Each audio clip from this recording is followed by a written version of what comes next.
Hi students, welcome to Learn Easy with Viji. இன்னைக்கு நம்ம 12th standard அக்கவுண்டன்சில ratio analysis பார்க்க போறோம். ரேஷியோ அனாலிசிஸ்ல ஆல்ரெடி நம்ம லிக்விடிட்டி ரேஷியோஸ் கம்ப்ளீட் பண்ணிட்டோம். இன்னைக்கு நம்ம லாங் டர்ம் சால்வென்சி ரேஷியோஸ் தான் பார்க்க போறோம். லாங் டர்ம் சால்வென்சி ரேஷியோ அப்படின்னா என்னன்னு ஃபர்ஸ்ட் தெரிஞ்சுக்கலாம்.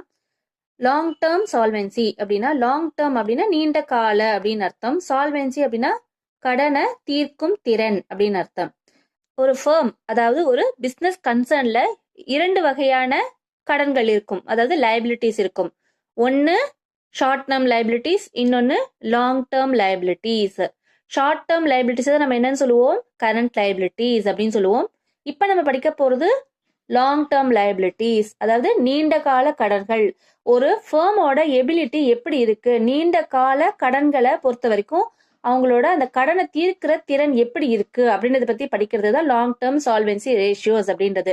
சரி, எப்பெல்லாம் நம்ம அந்த நீண்ட கால கடன் வாங்குவோம் அப்படின்னா, ஒரு எக்ஸாம்பிளுக்கு இப்ப நம்ம பிசினஸ்க்கு ஒரு மிஷினரி தேவைப்படுது. ஸோ அந்த மிஷினரி வந்து ஒரு 10 lakhsன்னு வச்சுக்கலாம். நம்ம கையில அவ்வளோ காசு இல்லை. இப்ப நம்ம என்ன பண்றது, நம்ம ஒரு பேங்க்ல போய் லோன் அப்ளை பண்ணுவோம் இல்லையா.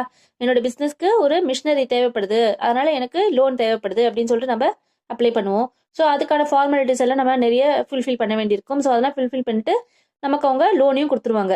அந்த 10 லட்ச ரூபாய் நம்மளால ஒரே வருஷத்துக்குள்ள தீர்க்க முடியுமா அந்த கடனை? கண்டிப்பா முடியாது இல்லையா. ஒரு 5 years இல்லாட்டி ஒரு 10 years நமக்கு தேவைப்படும் அந்த கடனை. கொஞ்சம் கொஞ்சமா கடனை செலுத்துவோம் நம்ம.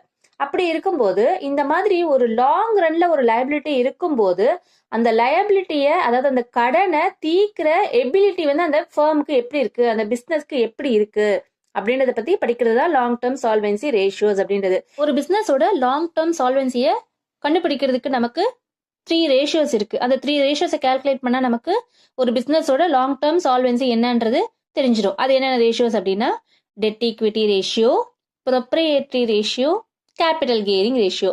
ஸோ இந்த 3 ரேஷியோ நம்ம கால்குலேட் பண்றது மூலமா ஒரு பிசினஸோட லாங் டேர்ம் சால்வென்சி எப்படி இருக்கு அப்படின்றத தெரிஞ்சுக்கலாம். இப்ப புக்ல கொடுத்துருக்கிற தியரி பார்ட்டை படிக்கலாம்.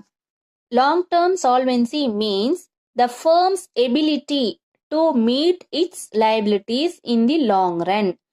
Long-term solvency ratios help to determine the ability of the business to repay its debts in the long run.